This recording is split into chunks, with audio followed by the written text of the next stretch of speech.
Muito obrigado, Pastor Clinton. É um privilégio estar com vocês mais uma vez. Obrigado pelo frio de ontem e pela chuva de hoje. Espero que Deus derrame logo a chuva do Espírito Santo sobre nós. É um grande privilégio estar aqui. Ontem começamos uma série de 4 apresentações. O nome das 2 primeiras é Tese, Antítese e Síntese. E os estudos desta tarde são intitulados Francisco, o Socialista. Eu espero que vocês possam ficar ao longo do dia, porque há uma certa linha de raciocínio, onde cada apresentação é conectada com a próxima. O verso-chave que guiará o nosso estudo durante esta semana é Apocalipse, capítulo 13, verso 3. Este capítulo está falando da besta, que, na verdade, é apenas um outro símbolo para o chifre pequeno. Este sistema também é chamado de abominação da desolação. Também é chamado de o homem do pecado, o rei do norte, o anticristo, a prostituta de Apocalipse 17. Esse sistema tem muitos nomes. A besta de Apocalipse 13 representa o papado católico romano. E, como sempre, eu preciso deixar claro que, quando falamos do papado, não estamos falando dos membros da Igreja Católica. Há muitos cristãos sinceros e amáveis na Igreja Católica. E estamos falando do sistema. Papado é a união entre o Estado e a religião. Portanto, não estamos falando de indivíduos na Igreja, mas somente ao sistema. Ele é a besta de Apocalipse, capítulo 13. Ontem à noite nós falamos sobre como a história se move de uma tese para uma antítese que resulta numa síntese. E então aplicamos esse conceito a um segmento muito específico da história humana. Vimos que durante 1260 anos, durante o domínio papal de 538 a 1798, o papado basicamente dominou os poderes civis da Europa. Em outras palavras, o Papa ordenava e os poderes civis simplesmente obedeciam. Mas então surge a antítese a essa tese, sendo essa antítese composta de 2 fases. A primeira reação contra o papado foi a Reforma Protestante. Geralmente, a data de 1517 é dada como início da Reforma Protestante, apesar de que Wycliffe e Hus vieram antes mesmo dessa data. Portanto, a primeira grande reação contra o papado foi a Reforma Protestante. E então, ao final dos 1260 anos, em 1798, surge a Revolução Francesa, na qual os poderes civis do mundo, começando pela França, se levantaram e deram ao papado o ferimento mortal. Ou seja, os poderes civis do mundo retiraram o seu apoio ao papado. Portanto, você tem a ação e então a reação. E, finalmente, ao final, teremos a síntese. E o que isso significa? Significa que os 2 lados se unirão. Ou seja, o protestantismo, o romanismo e os poderes civis do mundo irão todos se unir. Em outras palavras, haverá uma síntese. Ellen White fez uma referência a isso no livro O Grande Conflito.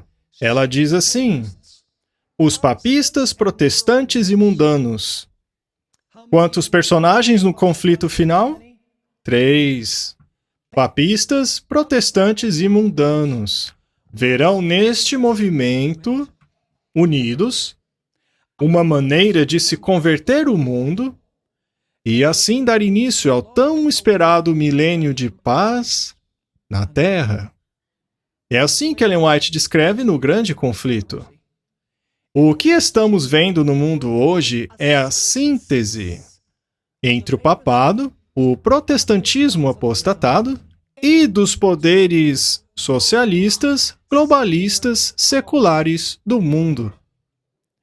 Bem, eu gostaria de ler, enquanto nós começamos o assunto desta manhã, algumas citações do Papado Católico Romano, nas quais ele usa algumas palavras e expressões que indicam como o papado abraçou o socialismo. Há muitas palavras e frases que mostram claramente que o papado adotou o socialismo. Na verdade, eu vou mais longe, o comunismo. A primeira dessas expressões é a expressão o bem comum. Já notaram isso? O bem comum. O que isso significa? Significa que não há individualismo. Significa que o livre empreendedorismo fica de fora. Tudo precisa ser feito de acordo com o papado, visando o bem comum, ou seja, o bem global. Lerei algumas citações de fontes católicas. A primeira é do Compêndio de Doutrinas Sociais Católicas. É um documento muito grande. E através desse documento nós veremos qual é a doutrina social da Igreja Católica hoje. Na seção 167 desse compêndio, encontramos as seguintes palavras. Portanto, o bem comum envolve todos os membros da sociedade. Ninguém está eximido de cooperar, de acordo com as possibilidades de cada um. Todos devem se esforçar para atingir o bem comum. O Papa Francisco, em sua encíclica Laudato Si, parágrafo 169, explica: negociações internacionais, ou seja, as negociações entre os países, não podem fazer um progresso significativo, ou seja, as negociações entre países não podem progredir. Mas por que não podem? Ele explica: graças a posições adotadas por certos países, como os Estados Unidos no mandato de Trump. Lerei mais uma vez. Graças a posições adotadas por certos países que colocam seus interesses nacionais acima do bem comum global. Vocês entenderam isso? Os países não podem focar em seus próprios interesses. Devem focar no bem comum global. O nacionalismo não presta. O individualismo está fora. Agora é a vez do globalismo. Uma outra expressão muito usada pelo papado hoje em dia, que é uma expressão socialista, é a palavra solidariedade. O que significa solidariedade? Significa que todas as pessoas do mundo devem trabalhar juntas pelo bem comum, porque somos todos membros de uma humanidade em comum. E por isso precisamos nos unir e cooperar. Precisamos todos ser solidários. Mais uma vez, lerei algumas citações de fontes católicas. Na verdade, elas são da encíclica do Papa, a Laudato Si. Gostaria de enfatizar mais uma vez que, nesta encíclica, o Papa, sem mencionar o nome diretamente, o Papa faz referências constantes ao capitalismo, o sistema dos Estados Unidos. Esse documento é um documento socialista. Sabe, até mesmo os católicos conservadores estão enojados com o Papa atual, porque ele abraçou completamente o socialismo e abriu mão das doutrinas católicas e da autoridade papal. Ele escreve assim, no parágrafo 14. Atitudes obstrucionistas, como a dos Estados Unidos, por exemplo, ao abandonar o Acordo Climático de Paris. Isso é obstrucionismo para o Papa. Atitudes obstrucionistas, mesmo vindo da parte de crentes, pode vir a causar indiferença em relação à questão do aquecimento global. A indiferença e o pouco caso, ou confiança cega em soluções técnicas, requerem uma nova e universal solidariedade. Ou seja, nenhuma obstrução. Precisamos de uma solidariedade universal. O parágrafo 201 diz: a maioria das pessoas de nosso planeta professam serem crentes. Isso deveria encorajar as religiões a conversarem entre si para o bem da proteção da natureza, defesa dos pobres e relacionamentos baseados em fraternidade, solidariedade, o mundo comum. Essa é a atual visão que o Papa atual tem. Outra palavra que tem aparecido muito em documentos papais é a palavra subsidiariedade. O que é subsidiariedade? Quer dizer que os nossos interesses pessoais e individuais estão sujeitos ao bem comum. Significa que os interesses de indivíduos ou nações são sujeitas aos interesses do bem comum. Hoje se vê muito essa palavra. Os desejos de um indivíduo ou mesmo de uma nação são sujeitos aos interesses do bem comum e do mundo. Outra expressão sobre a qual gostaria de falar aqui é o destino comum dos bens. O que seria o destino comum dos bens? Basicamente, o que isso quer dizer é que um bem não é necessariamente pessoal, mas que, na verdade, pertence a toda a humanidade. Lerei mais uma vez do Compêndio de Doutrina Social Católico sobre o que quer dizer essa expressão destino comum dos bens. Ela é anticapitalista, é socialista e globalista. Estou lendo a seção 173 do Compêndio de Doutrinas Sociais Católicas. Se for verdade que todos nascem com o direito de usufruir dos bens da terra, então também é verdade que, a fim de se garantir que tal direito seja exercido de uma maneira justa e igualitária, intervenções regulatórias são necessárias. Intervenções estas que devem ser o resultado de acordos nacionais e internacionais, e que haja uma ordem jurídica que especifique e judicie o exercício desse direito. Em outras palavras, precisa haver uma autoridade que diga a você como você deve usar os seus bens e quem pode usar os seus bens. Em uma outra parte deste compêndio, na seção 177, encontramos esta afirmação. Isso é incrível.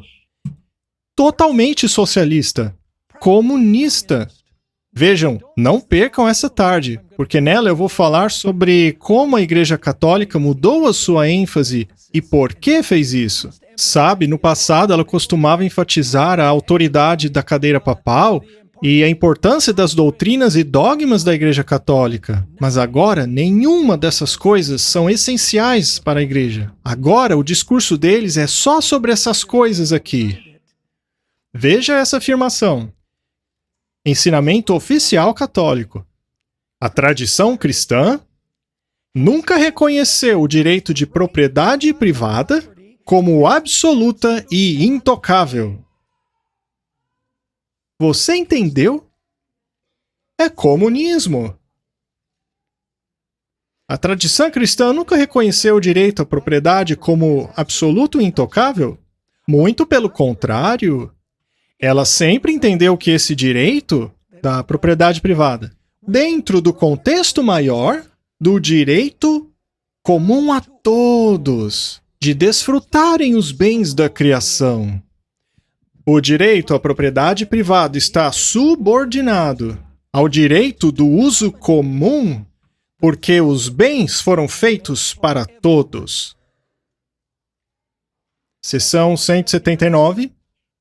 O novo conhecimento científico e tecnológico deve ser usado para o serviço da humanidade, gradualmente aumentando o patrimônio comum da humanidade, a fim de colocarem em prática o princípio da destinação de bens comuns. Afinal, o que está faltando a fim de colocar em prática o princípio da destinação comum dos bens? Ele explica. E isso requer uma ação de nível internacional. Ou seja, tem que ser global. Deve haver programas planejados da parte de todos os países. Na encíclica Laudato Si, por falar nisso, todo adventista deveria ler essa encíclica. Tem muita coisa boa lá. Só que é o erro misturado com a verdade. E a agenda por trás dela é a agenda socialista. No parágrafo 93, o Papa escreveu em sua encíclica o princípio da sujeição da propriedade privada à destinação universal de bens, garantindo assim o direito de todos de seu uso, é a regra de ouro da conduta social e o primeiro princípio da ordem ética e social.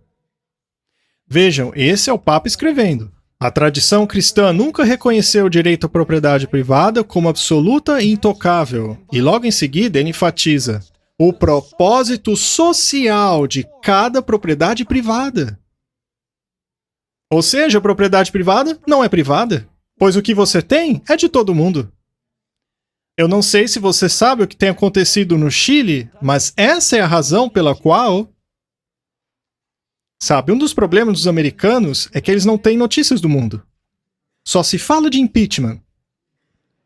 De dia e de noite só fala de impeachment, impeachment, impeachment. E não mostram fatos, só mostram opiniões. E nós não temos notícias internacionais. Os americanos não sabem o que está acontecendo pelo mundo. Nos outros países é diferente. Sabe, temos alguns canais colombianos lá em casa, e eles noticiam sobre muitas coisas que acontecem no mundo aí fora. Mas não tem isso nos Estados Unidos. Mas enfim, ocorreu um tremendo tumulto no Chile contra o governo que é capitalista. Você sabia que o Chile era o país mais próspero da América Latina? E para os poucos que ficaram sabendo, multidões de pessoas saquearam tudo. Pilharam as lojas. A população está indo às lojas para roubar tudo, como ladrões. E o que o Papa diz a respeito? O que ele diz? Nada. Venezuela, país comunista, país socialista. O governo praticamente desapropriou todos os tipos de propriedade privada. Tomou tudo para o governo. E o que o Papa tem a dizer sobre isso? Absolutamente nada. Porque a visão do Papa é que a propriedade privada não é privada. Ela existe para todos, para o bem de todos. O que significa que se você tem algo que outra pessoa também quer, ela pode tomar. É esse o tipo de mundo que você quer viver? O mundo globalista socialista? Não eu. Vamos dar uma olhada em algumas citações nas quais o Papa usa muitas dessas expressões que acabamos de ver agora. Comecemos pelo Papa Bento XVI. Em 2019, ele escreveu uma encíclica chamada Caritas in Veritate, que significa caridade em verdade. Ouça cuidadosamente o que ele diz nessa encíclica. É o parágrafo 67, mostra claramente o que eles têm em mente. Ele fala de 7 coisas no início deste parágrafo. A fim de administrar a economia global, para restaurar a economia global depois da crise de 2008,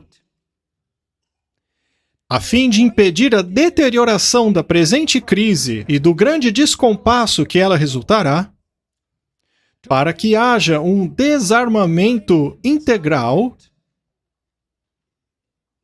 Número 5. Para que haja paz e segurança alimentar. 6. Para se garantir a proteção do ambiente. 7. Para regulamentar a imigração. Vocês já viram qual é a agenda aqui? Administrar a economia, revitalizar a economia após a crise, evitar uma posterior deterioração da crise presente, lutar pelo desarmamento, pela paz e segurança alimentar, proteger o ambiente e regular a imigração. O que seria necessário, segundo o Papa Bento?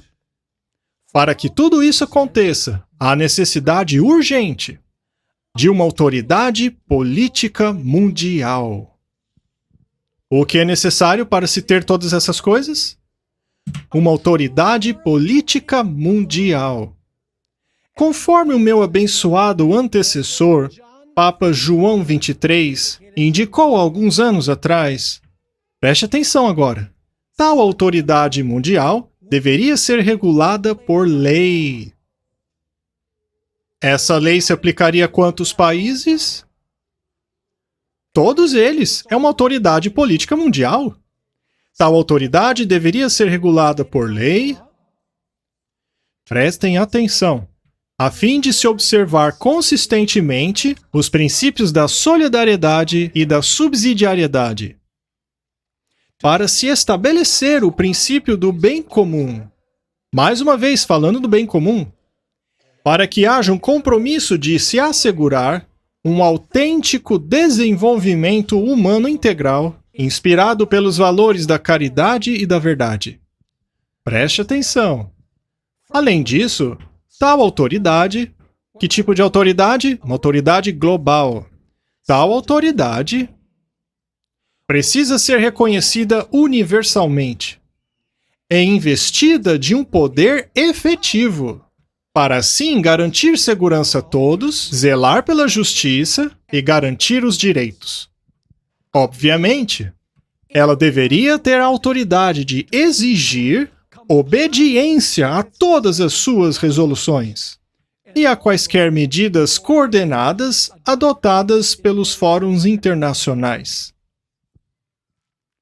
Eu não estou lendo nenhuma teoria da conspiração. Esse é o próprio Papa explicando seus objetivos.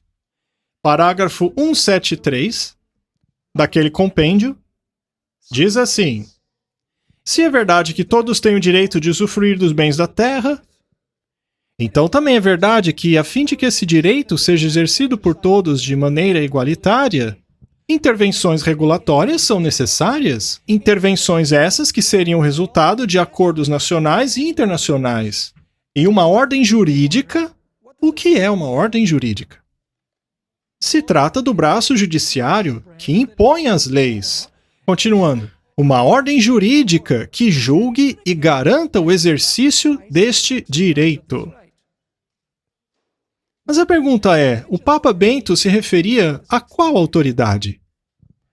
Quando ele defende uma autoridade global, que exija que todos cooperem, e se alguém não cooperar, que então sejam alvos de medidas judiciais? A que autoridade ele se referia? Um antigo Papa tem a resposta. Este é o Papa Pio XI. Em sua encíclica 40º Anno, ele diz assim. Aqui ele se referia a outro Papa, o Pio XIII. Aquele princípio tão claramente defendido pelo Papa Pio XIII precisa ser estabelecido aqui, ou seja, que reside em nós. A letra N da palavra nós aqui é maiúscula. Sempre que o papado usa a palavra nós, com N maiúsculo, significa os papas.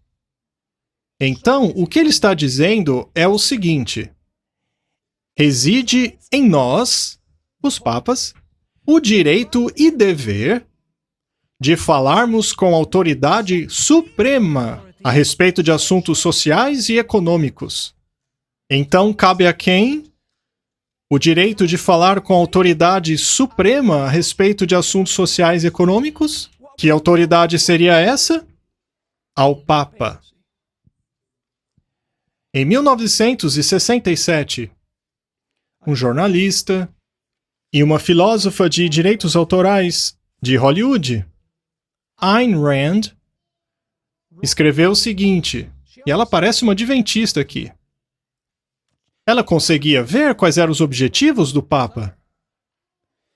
Ela escreveu, isso está no livro Megalomania Eclesiástica, página 195. A Igreja Católica nunca desistiu da esperança de reestabelecer. O que quer dizer isso?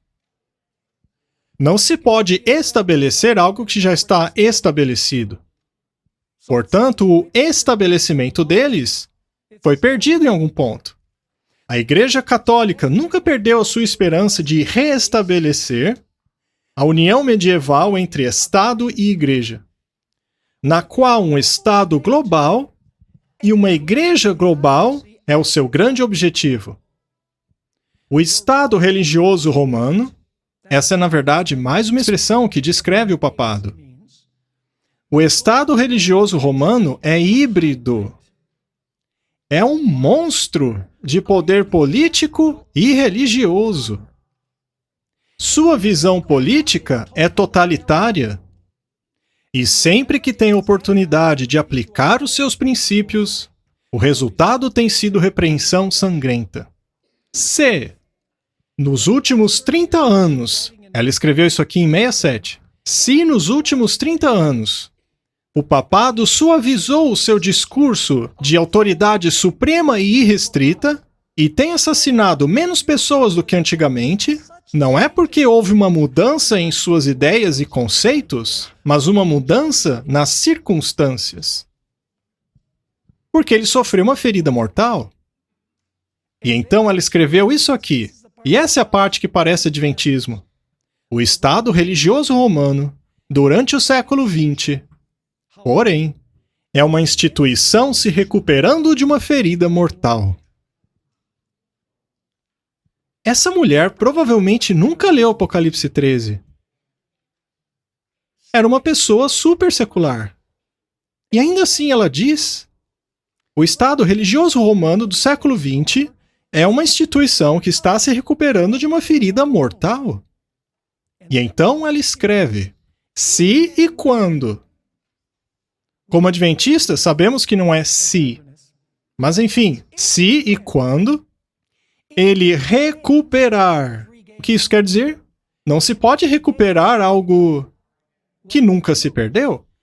Se e quando ele recuperar sua autoridade total, ele irá impor o regime mais sinistro que este planeta já viu. Ela acertou aqui? Ela acertou na mosca.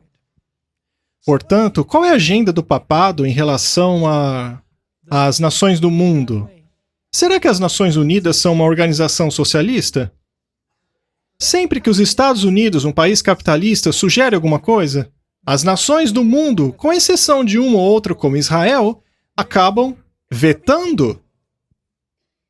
Porque as Nações Unidas são uma organização socialista, globalista. A maioria das nações que fazem parte das Nações Unidas são globalistas e socialistas. Esses países têm a mesma agenda do papado. A grande verdade é que o papado mudou o seu discurso, mudou a sua ênfase, de maneira que os países socialistas do mundo o vejam de maneira favorável e assim deem a ele o seu apoio. Mas, como vimos no estudo de ontem à noite, o papado tem outra prioridade. Existe um outro inimigo. Um inimigo que surgiu como uma antítese ao papado. E quem é ele? Não apenas as nações socialistas, mas o protestantismo. Teria sido o protestantismo um movimento antético ao papado? Com certeza. Portanto, o papado precisa vencer de alguma maneira o protestantismo. Não apenas o mundo secular, não apenas os poderes globalistas, não apenas os poderes comunistas socialistas do mundo, mas o papado tem que ganhar de alguma maneira o apoio do protestantismo. Ellen White escreveu em O Grande Conflito, página 166, os protestantes têm se prostituído com o apoio do papado. Veja, desde aquela época, os protestantes têm buscado o favor do papado. Mais uma vez, os protestantes têm se prostituído com o papado. Eles, os protestantes, fizeram concessões e se comprometeram. Fizeram concessões para quem? Ao papado. os próprios apoiadores do papado ficam surpresos com isso e têm dificuldade para entender o porquê. Ora, seria muito bom para ser verdade. Eles estão de bem com a gente. Ela continua. Os homens estão fechando seus olhos ao verdadeiro caráter do romanismo e não estão vendo o perigo que a sua supremacia representa. E então ela dá o seguinte conselho: as pessoas precisam ser alertadas a resistirem aos avanços a este grande e terrível inimigo das liberdades civis e religiosas. Seria o papado um terrível inimigo às liberdades civis e religiosas? Será que a mídia vê o papado assim? Será que os políticos do mundo veem o papado desta maneira? Será que os protestantes estão vendo ele assim? Não! O papado é bonzinho, ele gosta dos pobres. Ele abre as portas para receber os imigrantes. E por aí vai. Se os protestantes permanecessem firmes na verdade bíblica, ele nunca se uniria com o papado. As liberdades que os Estados Unidos gozam hoje em dia se dão somente pelo espírito protestante. Isso inclui liberdade de expressão, liberdade de imprensa, liberdade para empreender, liberdade de consciência e religiosa. Tudo isso se deve ao protestantismo. E como é que os protestantes podem se unir a um sistema antagônico aos seus próprios valores? Primeiramente, ao abraçar ideias liberais. Me permitam ler esta citação de Ellen White da Review and Herald de junho de 1886. Ela estava criticando os protestantes mesmo em 1886. E esta, a religião católica, é a religião que os protestantes estão começando a olhar com tanto favor e que eventualmente se unirá aos protestantes. Essa união, no entanto, não acontecerá através de uma mudança no catolicismo. Veja, o catolicismo muda sua aparência. Ele faz uma plástica. Mas debaixo da plástica de todas as suas joias e toda a maquiagem é o mesmo sistema horroroso. Em sua essência, em sua substância. Não estou falando de indivíduos, ok? A maioria do povo sincero e verdadeiro está no catolicismo. Eles só não conhecem a verdade. Ela continua. Esta união, ou em outras palavras, síntese, não ocorrerá devido a uma mudança no catolicismo. Porque Roma nunca muda. Ela se diz infalível. Então, como vai ser? Veja isso. Os protestantes vão mudar. O protestantismo. Então, quem vai mudar? Os protestantes vão mudar. E veja só. A adoção de ideias liberais de sua parte. A adoção de ideias liberais pelos protestantes levará a um ponto aonde eles darão a mão ao catolicismo. Como é que os protestantes vão dar as mãos ao catolicismo? Vocês entenderam como? Pela adoção do quê? Ideias liberais. Mas o que significa ideias liberais? Bem, devemos aplicar a Ellen White os mesmos princípios que aplicamos às Escrituras. A Bíblia se explica a si mesmo. Quando se vê uma expressão na Bíblia, vamos a outra parte dela com a mesma expressão, a fim de achar o seu significado. Façamos o mesmo com Ellen White. Portanto, se ela está falando sobre ideias liberais, vamos procurar em outras partes de seus escritos sobre isso. Ellen White utiliza o termo liberal de basicamente 3 maneiras. Na primeira maneira, ela diz que os adventistas deveriam ser liberais. Porém, ela não se refere liberal à nossa teologia. Deveríamos ser liberais em nossos dízimos e ofertas. Nesse sentido, a palavra liberal é algo positivo. Ela escreve, por exemplo, no Comentário Adventista, volume 6, página 1103, os ministros de Cristo têm a responsabilidade de educar as igrejas a serem liberais. Então, ela diz que os nossos pastores têm que ensinar as igrejas a serem liberais, mas não teologicamente. Liberais em suas ofertas. Ellen White também usa o termo liberal de maneira positiva no que se refere aos princípios sobre os quais os Estados Unidos foram fundados, como a Declaração da Independência, a Constituição, os direitos do cidadão. No livro Grande Conflito, na página 442, se referindo à besta que surge da terra, os chifres de cordeiro e a voz de dragão deste símbolo apontam para uma enorme contradição entre o que essa nação professa e o que realmente faz. A fala de uma nação é representada por suas leis e autoridades jurídicas. É através destas coisas que uma nação coloca em prática os princípios pacíficos e liberais sobre os quais a nação dos Estados Unidos foi fundada. Portanto, os Estados Unidos foi fundado sobre princípios pacíficos e liberais. Eu olhei no dicionário de 1828, da época de Ellen White, o que a palavra liberal significava. E o sentido é generoso, livre e aberto.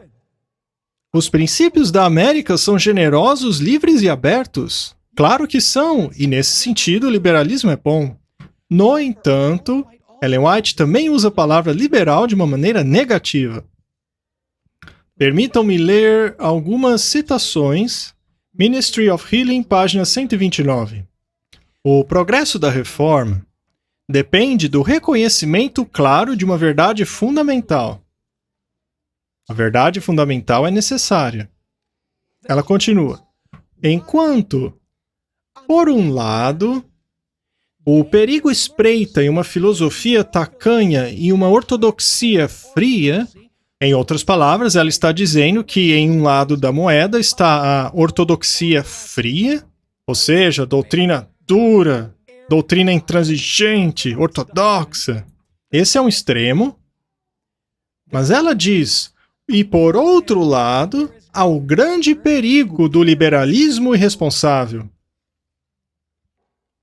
Então, de um lado está a ortodoxia dura, com ênfase só na doutrina. Mas do outro lado está o liberalismo irresponsável.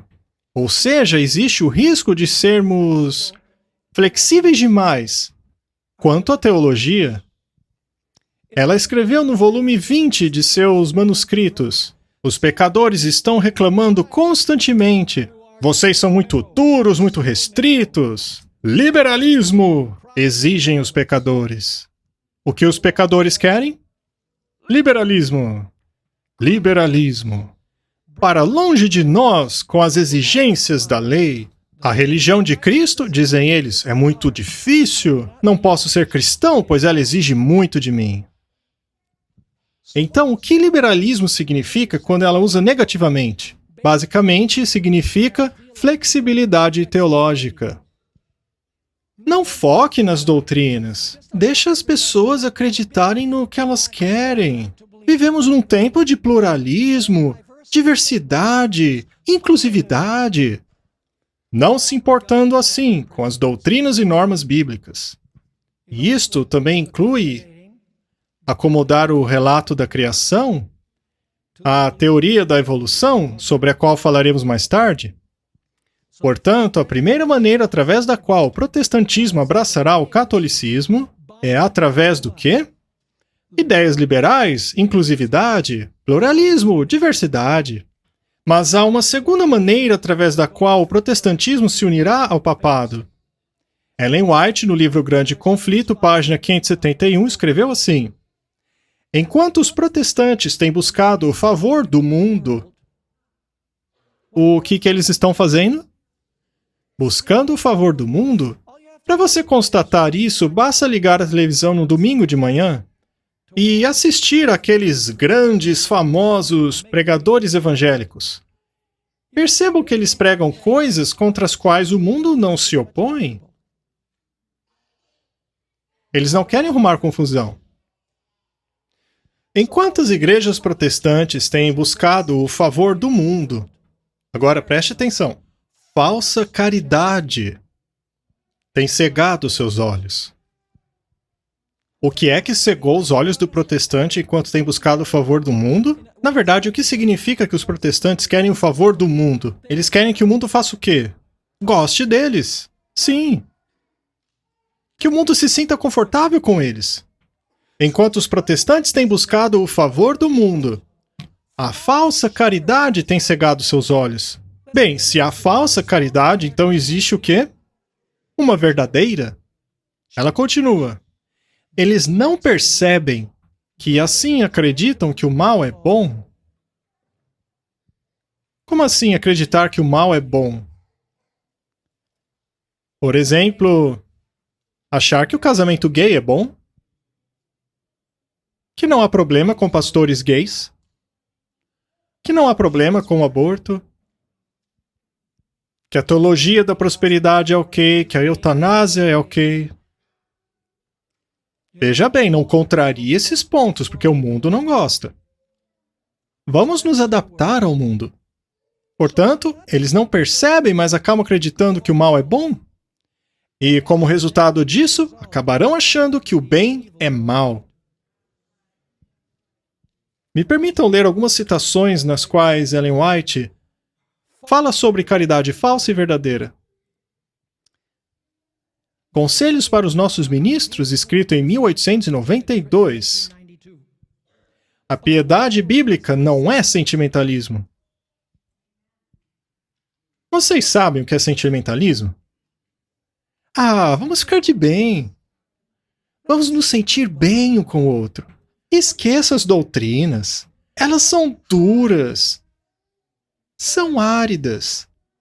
Deixa a galera acreditar no que quiser. Vamos nos abraçar.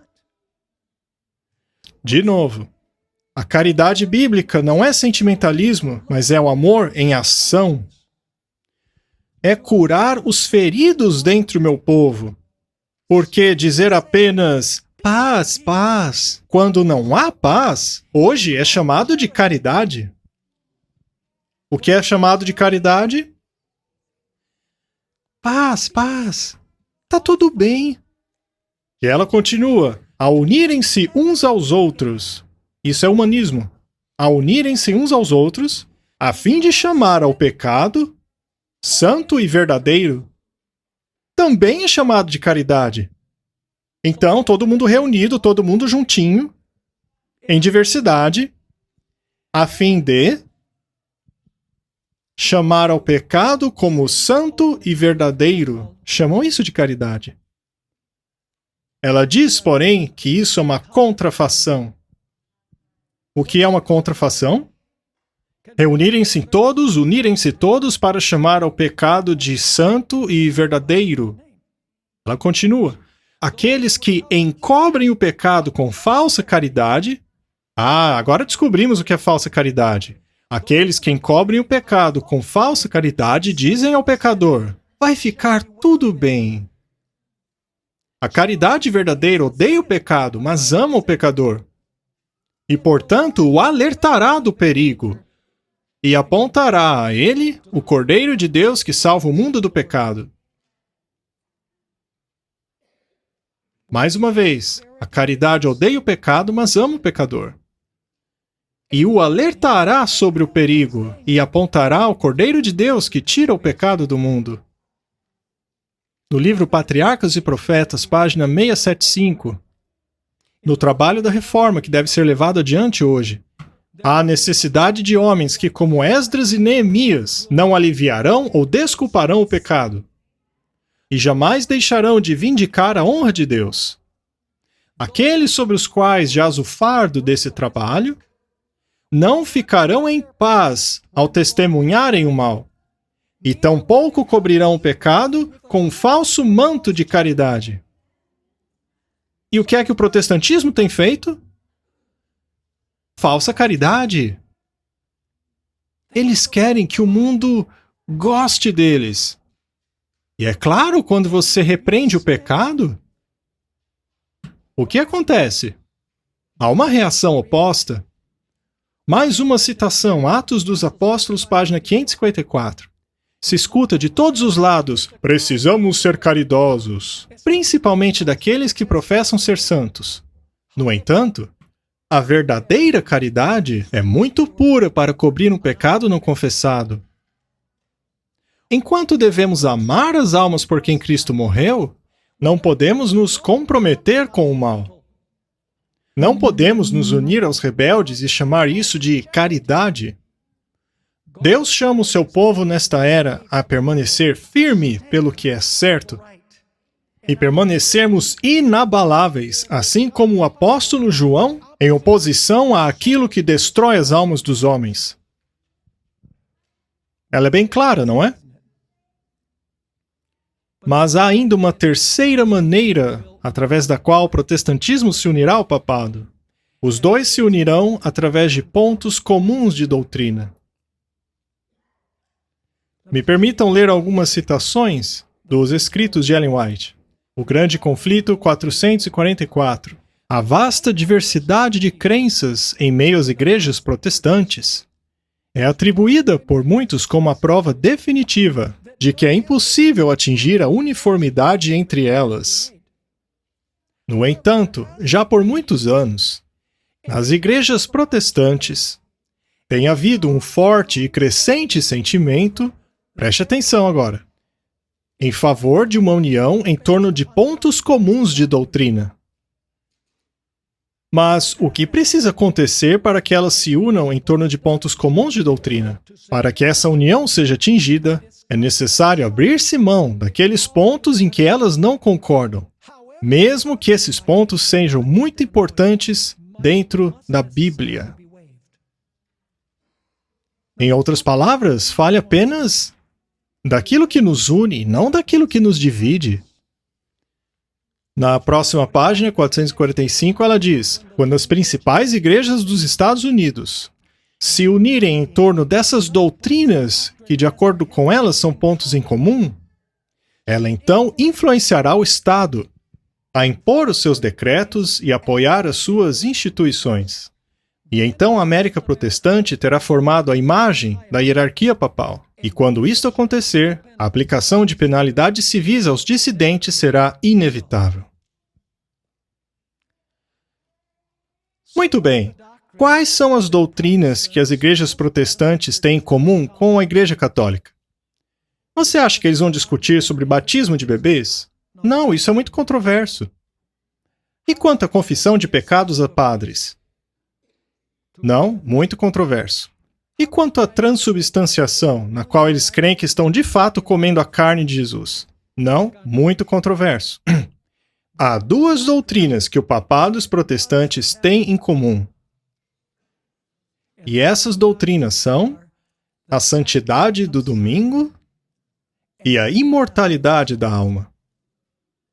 E Ellen White escreveu que serão sobre essas duas doutrinas que ocorrerá a comunhão entre o protestantismo e o papado.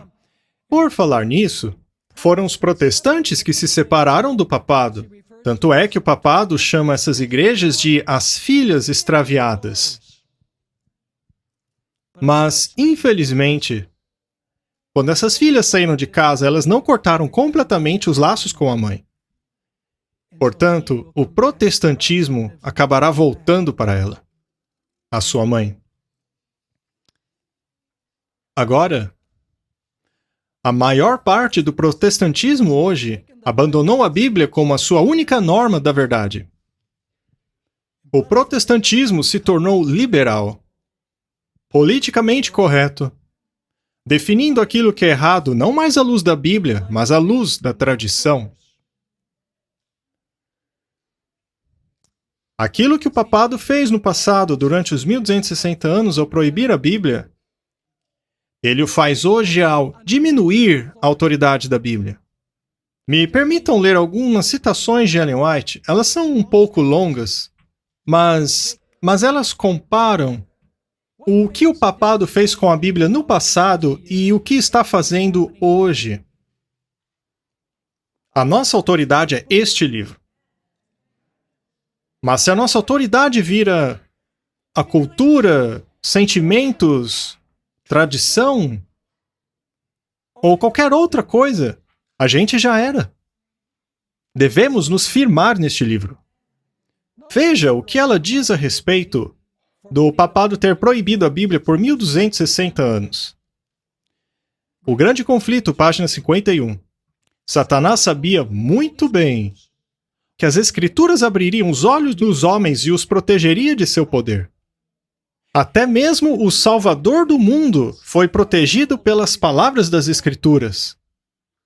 Em cada ataque satânico, Cristo utilizava o eterno escudo da verdade, dizendo: está escrito. Contra cada sugestão do adversário, ele valeu-se do poder e sabedoria da palavra, para que Satanás pudesse manter o seu domínio sobre os homens e estabelecer a autoridade papal sobre o mundo. Ele precisa mantê-lo em ignorância em relação às Escrituras. A Bíblia enaltece a Deus e coloca o homem finito em seu devido lugar. Assim sendo, as verdades sagradas da Bíblia precisam ser escondidas e abafadas. A Igreja Romana adotou essa lógica. E por centenas de anos a circulação das Escrituras foi proibida. O povo foi proibido de ler a Bíblia ou mesmo de ter cópias dela em suas casas. Podiam ouvi-la apenas dos lábios de padres e prelados sem escrúpulos que a ensinavam de maneira a apoiar suas pretensões. Então, o Papa tornou-se quase que universalmente o vice-regente de Deus na Terra. Possuía a autoridade da Igreja e do Estado, e uma vez que a Bíblia, o detector de erros, havia sido suprimida, Satanás fazia o que bem queria. Entenderam bem? Ao proibir a Bíblia, Satanás tinha sucesso em enganar as pessoas. Elas não tinham como detectar seus enganos. Afinal, somente a Bíblia pode revelar os enganos satânicos. Muito bem, mas será que hoje Satanás poderia proibir a Bíblia? Não! Hoje existe a internet. Há dezenas de versões da Bíblia por aí. O Papa nunca poderia dizer: você não pode ter a Bíblia. Alguns até acham que devemos decorar a Bíblia, pois no futuro sua leitura será proibida. Mas Satanás não vai mais agir assim. No fim dos tempos, ele não vai mais proibir a leitura da Bíblia. Ele vai diminuir a autoridade da Bíblia. E é nesse contexto que leremos a segunda citação do Grande Conflito. Prestem atenção. Um período de grandes trevas intelectuais mostrou-se muito favorável ao sucesso do papado. O que deu sucesso ao papado? Um grande período de trevas intelectuais. Mas por que trevas intelectuais? Porque a Bíblia é luz, a sua palavra é lâmpada. É luz. E onde não há lâmpada e sua luz, há o quê? Trevas. Um período de grandes trevas intelectuais mostrou-se favorável ao sucesso do papado. No entanto, será demonstrado que um período de grande luz intelectual também será igualmente favorável ao sucesso do papado. Agora ela explica por quê. Nos séculos passados, quando o homem não tinha a palavra de Deus e sem o conhecimento da verdade, seus olhos estavam vedados e milhares caíram na armadilha, pois não conseguiam ver para onde andavam. Mas nesta geração, há muitos cujos olhos ficam ofuscados devido ao brilho da especulação humana. Iludidos por uma falsa ciência, não são capazes de enxergar a armadilha e assim caminham para ela como se estivessem cegos. Deus designou que os poderes intelectuais do homem deveriam ser considerados um dom do Criador e aplicados a serviço da justiça e da verdade. Mas quando a ambição e o orgulho são acariciados, e os homens exaltam as suas próprias teorias acima de Deus, então a inteligência causa mais dano do que a ignorância.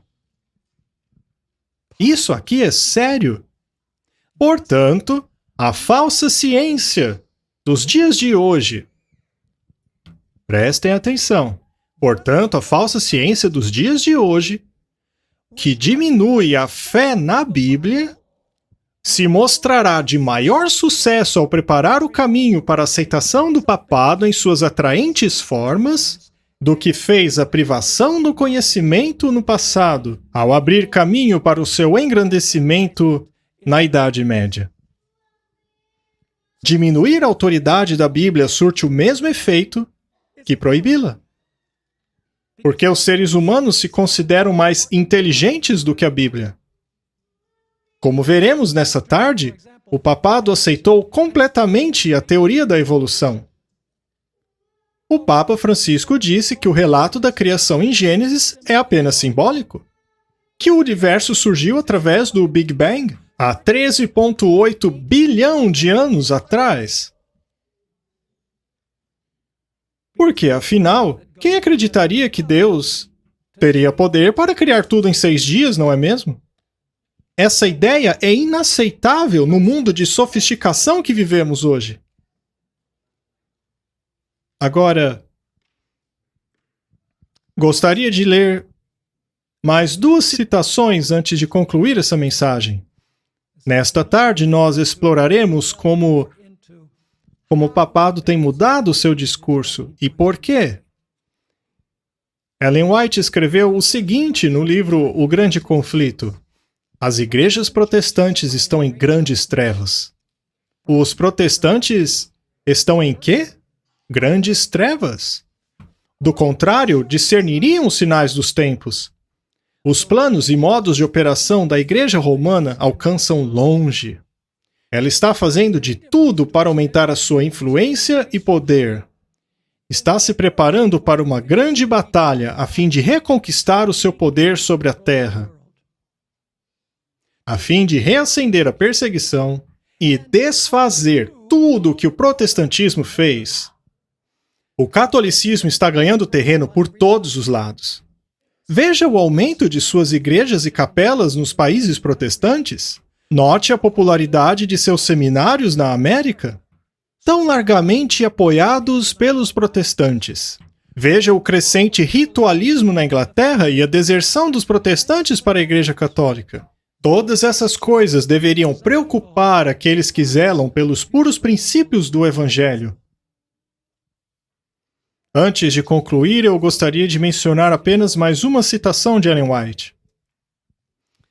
A razão pela qual o protestantismo não tem mais medo do papado, e também do porquê o protestantismo não discerne mais como o papado está prestes a conseguir o apoio dos poderes socialistas do mundo, é porque o protestantismo esqueceu de suas raízes proféticas.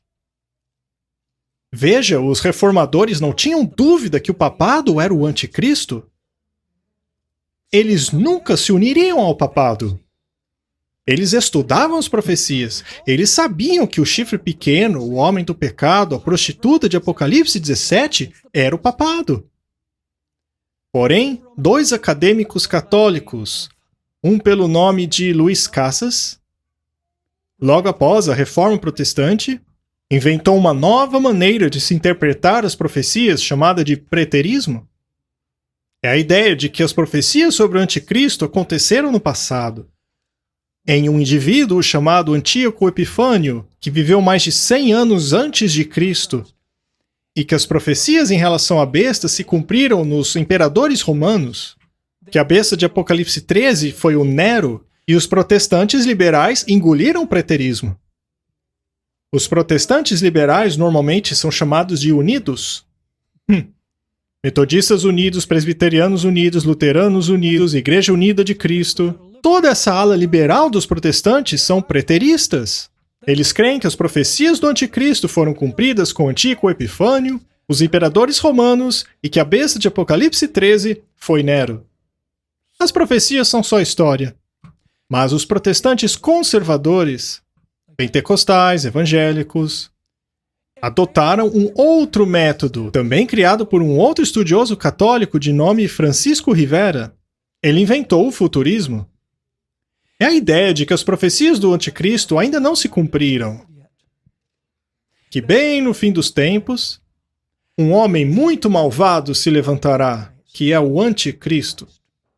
ele blasfemará do Deus do céu. E após o arrebatamento secreto da igreja, ele reconstruirá Jerusalém. Ele reconstruirá o templo judeu. Ele será favorável aos judeus por 3 anos e meio. Mas no final desses 3 anos e meio, ele se voltará contra eles e construirá uma imagem gigante dele mesmo e tatuará sua marca nas mãos e nas testas das pessoas, obrigando-as a adorar a sua imagem. A quem isso vai enganar? Ninguém. Assim sendo, Satanás tem sido muito vitorioso ao fazer os protestantes acharem que as profecias do anticristo se cumpriram no passado, ou ao fazê-los olhar para o futuro, esperando que todas as profecias se cumpram apenas lá. E enquanto isso, em Roma e nos Estados Unidos, as profecias estão se cumprindo, mas eles não podem ver porque estão olhando para o lugar errado. O protestantismo esqueceu suas raízes. A Igreja Adventista é a última esperança. Ela é a última igreja historicista no mundo hoje. A igreja que não se esqueceu de seus princípios proféticos. O princípio do historicismo. As profecias se cumpriram, estão se cumprindo e muito em breve culminarão com a segunda vinda de Cristo. Amigos, nunca nos esqueçamos de nossas raízes. Que nunca nos envergonhemos de nossas origens. A Igreja Adventista nasceu do grande desapontamento. Algumas pessoas se envergonham disso. Ora, mas por quê? A própria Igreja Cristã surgiu de um grande desapontamento. Os discípulos achavam que Jesus estabeleceria um reino terrestre. Mas a esperança deles foi pelo ralo. Mas após estudarem melhor, perceberam que Jesus deveria morrer, ressuscitar e interceder no céu. E com a Igreja Adventista foi a mesma coisa. Após o desapontamento, estudaram melhor e viram que ao invés de estabelecer um reino na terra, viram que Cristo havia começado uma nova fase de sua intercessão no santuário celestial. Portanto, se você se envergonha com a história do Adventismo, você certamente se envergonharia com a história do cristianismo. Vocês entendem? É hora de voltarmos às nossas raízes. E nós precisamos pregar a verdade presente. O mundo precisa saber dessas coisas. As pessoas estão desmaiando de terror. Porque as pessoas não sabem o que está acontecendo com o mundo. Elas se perguntam constantemente para onde esse mundo está indo. Os adventistas sabem. Nós temos a resposta. E eu não digo isso de maneira arrogante. A nossa mensagem traz paz. No mundo tereis aflições, mas eu venci o mundo. Vou ler aquela citação, finalmente. Eu já a li na outra noite. Ela fala do papado. O papado muda a sua cara, mas não muda a sua substância. Eu acho que todos aqui já ouviram a história do escorpião e do sapo, não é mesmo? Vocês já ouviram? Alguém aqui nunca ouviu a história do escorpião e do sapo? Ah, tem 2 ou 3? Posso contá-la? Havia um sapo e um escorpião na beira do rio. O sapo pode nadar, mas o escorpião não? Então o escorpião disse ao sapo: Sapo, eu preciso ir até a outra margem do rio. Eu posso pegar uma carona nas suas costas? O sapo disse: Claro que não. Você com certeza vai me picar e eu vou morrer? E o escorpião disse: Eu nunca faria isso. Se eu fizer isso, os 2 morrem. Por favor, me deixe pegar uma carona em suas costas. Não, não, não, não, não. Eu sei que você vai me picar e que eu vou morrer. Mas o escorpião insistia que não faria aquilo. Por que eu picaria você? Eu também me afogaria. Então o sapo finalmente é convencido, e ele permite que o escorpião monte em suas costas. E ele começa a nadar, e quando estão no meio do rio, pimba! O escorpião espeta o sapo. E quando o sapo estava à beira da morte, ele diz ao escorpião: Você prometeu! Você me disse que não iria me picar! E agora eu vou morrer, por que você fez isso? O escorpião respondeu: porque essa é a minha natureza. Entenderam? Ellen White escreveu no livro Grande Conflito, 571. Faz parte da Igreja Católica incorporar o personagem que melhor servirá ao seu propósito. Veja, ela costumava atacar o protestantismo e o socialismo, ou comunismo, mas como o mundo mudou, ela precisa mudar a sua aparência, seu exterior. Faz parte da natureza da Igreja Católica assumir o papel que melhor servirá ao seu propósito, mas como um camaleão que muda de cor. Sabem o que é um camaleão?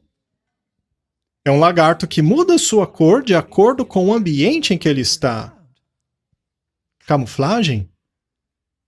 Mas como um camaleão que muda de cor, ela esconde o veneno imutável da serpente. Nesta tarde, nós faremos o estudo intitulado Francisco o Socialista. Nós veremos que a Igreja Católica está em guerra agora mesmo. Os jesuítas declararam guerra ao papado. Foram os jesuítas que levaram a Igreja Católica a mudar o seu discurso para conquistar o protestantismo e fazer com que os poderes do mundo se unam ao papado. Portanto, não percam o próximo estudo. Oremos. Pai Celestial, lhe agradecemos pela palavra certa da profecia. Te agradecemos pelo espírito de profecia, que nos ajuda a compreender, de uma maneira mais ampla, as profecias das Escrituras. Senhor, por favor, nos ajude a acordarmos para o tempo em que vivemos, para que despertemos para a sua mensagem, para proclamarmos pelo mundo, pois o mundo precisa saber dessas coisas, para que as pessoas façam decisões sábias e escolham estar do lado certo do grande conflito. Eu peço que nos abençoem enquanto continuamos nossos estudos, dá-nos um ótimo tempo juntos. E obrigado por ter estado conosco nessa reunião. Te pedimos, no nome precioso de Jesus. Amém. Amém.